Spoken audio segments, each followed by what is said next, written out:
David attempted to move the ark. David consulted with all his officers, including the general and captains of his army. Then he addressed the entire assembly of Israel as follows. If you approve, and if it is the will of the Lord our God, let us send message to all the Israelites throughout the land, increasing the price and rebate in their town and past land. Let us invite them to come and join us. It is time to bring back to the ark of our God, for we neglected during the reign of Saul.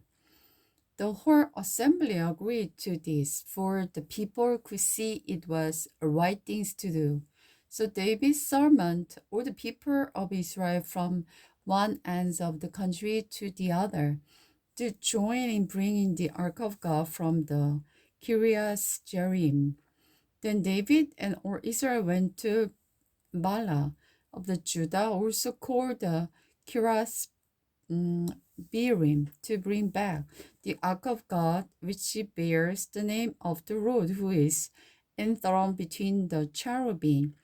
They pastored transport the ark of God from the house of Abinadab on the new cart with Uzzah and I, Io guiding it. David and Israel were celebrating before God with all their might, singing and playing all kind of musical instruments, lyre, harp, tambourine, cymbals, and trumpet.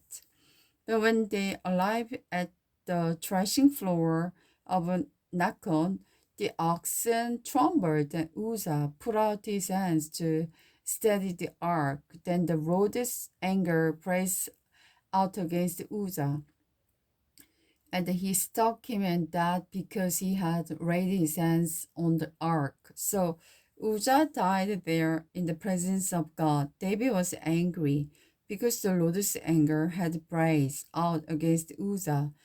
He named that place Perez Uzzah, which means outbreak against Uzzah. It is still called that today. David was not afraid of God, asked, how can I ever bring the ark of God back into my care? So David decided not to move the ark into the city of David. He took it instead to the home of the Obed-edom of Gath. The ark of the God remained there with the family of Obed-edom for 3 months, and the Lord blessed him and his entire household, David's palace and family. The king Hiram of the Tyre sent messenger to David, along with the stone mansions and carpenter to build him a palace. Hiram also sent many cedar logs for lumber, and David realized that the Lord has made him king over Israel and had made his kingdom very great for the sake of his people Israel. Then David married more wives in Jerusalem, and they had many sons and daughters. These are the name of David's sons who were born in Jerusalem: Simeah, Soba, Nathan, Solomon, Iba, Asha, Eplet, Nagab, Negev, Jepiah, Elisama, Elida, and Eliphaz. David conquered the Palestine. When the Palestine heard that David had been anointed king of all Israel, he mobilized all their faith to capture him. But David was told they were coming, so he and his men marched out to meet them. The Palestinians had arrived in the valley of the Rephaim and raided it. So David asked God, should I go out to fight the Palestinians? Will you hand them over to me?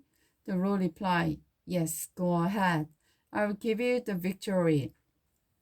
So David and his troops went to Beer Perazim and repeat the Palestine there.